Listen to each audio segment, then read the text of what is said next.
Bismillahirrahmanirrahim. Assalamualaikum warahmatullahi wabarakatuh. Ya, jadi seperti yang kita ketahui bersama, Indonesia ini kan memang negara yang kaya akan keragaman budaya, suku, dan agama. Dan salah satu aspek penting dari keberagaman ini adalah pluralitas dalam praktek keagamaan. Dalam konteks agama Islam di Indonesia, ada sekelompok ulama-ulama yang dikenal dengan julukan Habib atau ulama-ulama yang diyakini nasabnya itu bersambung sampai ke Rasulullah.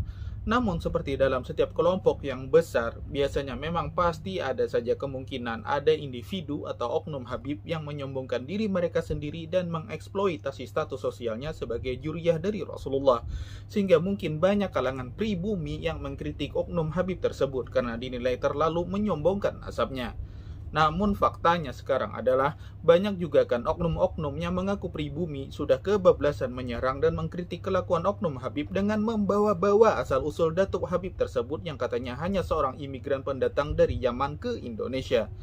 Ketika ada beberapa oknum Habib yang menyimpang dari prinsip-prinsip yang telah digariskan dengan menyombongkan nasab mereka, maka oknum Habib ini mungkin merasa bahwa nasabnya yang terkait dengan keluarga Nabi Muhammad itu bisa memberikan mereka status yang lebih tinggi daripada orang lain. Dan hal tersebut jelas mencerminkan kesombongan dan kurangnya pemahaman terhadap ajaran Datuk mereka yang seharusnya jauh dari kata sombong dan selalu rendah hati. Karena itu biasanya Habib itu seperti itu. Namun di saat ada yang mengkritik oknum habaib yang sombong, kita juga tidak boleh jatuh terlalu dalam perangkap generalisasi dan prasangka sebagaimana yang oknum pribumi ini lakukan, yaitu dengan banyak mengecam oknum habaib dengan membawa-bawa asal datuk mereka yang datang dari Yaman ke Indonesia. Karena dengan mengkritik atau meremehkan seseorang berdasarkan asal-usul etnis atau nasionalitas seseorang, itu adalah tindakan tidak adil dan bertentangan dengan nilai persatuan yang harus dijaga justru di Indonesia. Tindakan semacam ini tentu akan memperburuk ketegangan antar kelompok dan menciptakan kesenjangan yang tidak sehat. Makanya semboyan Bhinneka Tunggal Ika itu harus selalu kita renungi maknanya agar hal-hal seperti ini tidak pernah terjadi lagi. Kita perlu memahami konteks sejarah dan peran besar habaib dulu di masa perjuangan yang tidak kalah gigih juga untuk melawan para penjajah. Dan tetap tidak akan adil jika kita terus mengeneralisir para habaib yang datang ke Indonesia itu dengan sebutan imigran, pendatang, dan lain-lain yang seolah-olah tidak punya kontribusi apa-apa para habib itu di Indonesia. Padahal banyak sejarah yang sudah membuktikan itu semua. Tidak terhitung jumlahnya para habib yang juga menjadi pahlawan nasional karena perjuangannya. Kita tidak boleh tutup mata dengan fakta ini. Dan siapa-siapa saja habib yang saya maksud tersebut, videonya sudah saya pernah upload sebelumnya. Bisa dicek di thumbnail yang ini. Dan ini sebetulnya bukanlah hal baru. Dulu Habib Ali Al-Jupri juga pernah membahas masalah ini ketika ada suatu golongan Ahlul Bait Nabi yang menyombongkan nasabnya. Dan sekelompok dari daerah yang didatangi Habib tersebut juga menyombongkan kepribumiannya kepada para habaib yang datang ke daerahnya. Nah, untuk lebih jelasnya mari kita simak wawancara Habib Ali Al-Jupri berikut ini. استشهادية ومنتحر قاتل نفسه ثم إذا رأى ذلك يقول هذا الجهاد جريمة.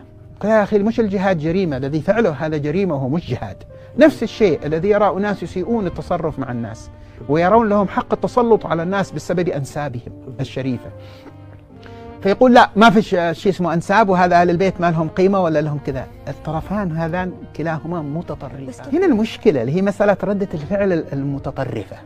أمامي ناس متطرفين مارسوا جرائم في حق الشعب اليمني باسم أهل البيت، باسم النسب، باسم حق النسب، وهذا غير صحيح.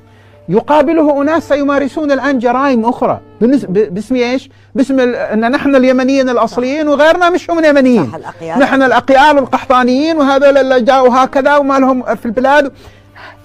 الاثنين دعاة بغضاء، بوقت صعب، دعاة بغضاء، دعاة فرقة، دعاة تعالي. أنت متأذي من تعالي هذا بنسبه، أنت الآن رجعت تتعالى بنسبك أيضا. التعالي، الكبر، البغضاء، الكراهية لا يمكن أن تبني أمة. ليس العلاج للإشكاليات التي نشأت ممن يستغلون نسبهم للإساءة إلى الناس أن ننفي وجود أهل البيت. Nah, dari pencerahan yang diberikan oleh Habib Ali Al-Jupri tadi, maka bisa kita tarik kesimpulan bahwa ketika ada salah satu oknum Habib yang menyombongkan nasabnya dan menimbulkan reaksi dari oknum pribumi yang mengecam mereka, disertai juga dengan menyinggung asal-usul mereka yang katanya bukan penduduk asli, mereka pendatang imigran dari Yaman dan lain sebagainya, Maka kedua sikap ini sama-sama mencerminkan kesombongan dan prasangka yang bertentangan dengan nilai-nilai agama dan semangat persatuan. Dan inilah faktanya yang kita lihat sekarang. Ada kesombongan dari oknum habaib dan ada juga kesombongan dari oknum pribumi. Jadi tidak ada bedanya. Yang ada jika ini terus terjadi, maka seperti yang Habib Ali Al-Jufri katakan tadi, yaitu sangat mustahil untuk bisa membangun kualitas umat ke arah yang lebih baik. Dan kita semua harus legowo. Kalau mau ini berhenti, maka kedua belah pihak harus menurunkan egonya dan mulailah kembali menjalin silaturahmi dan meluruskan niat masing-masing demi kepentingan umat Islam di Indonesia. Jika memang sama-sama menginginkan kebaikan, maka hal ini tidaklah mustahil. Nah, saya rasa mungkin itu saja dulu pendapat yang saya bisa berikan di video kali ini, dan kurang lebihnya saya mohon maaf. Akhirul kalam, wassalamualaikum warahmatullahi wabarakatuh.